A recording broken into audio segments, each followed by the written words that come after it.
В Якутске воспитанников детской школы искусств номер 1 переселяют в другие здания, не приспособленные для занятий. В качестве новых помещений предложены старое общежитие на улице Петра Алексеева и здание Бригантины на 202-м микрорайоне, которые не могут ввести в эксплуатацию с 2007 года. На этой неделе прошло собрание родителей и преподавателей.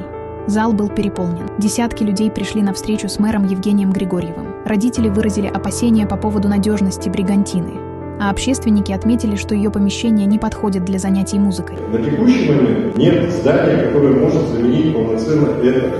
В ответ мэр заявил, что здание ДШИ номер 1 не отвечает современным требованиям, а Бригантину можно реконструировать.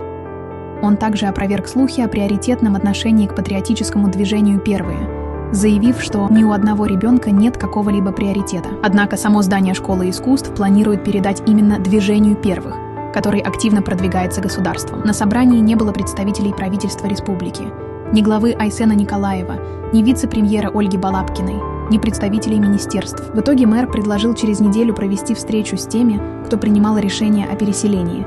Но многие родители сомневаются, что ситуация изменится. Сегодня финансирование и внимание государства смещается в сторону патриотического воспитания, а образовательные и культурные учреждения сталкиваются с нехваткой ресурсов и ухудшением условий.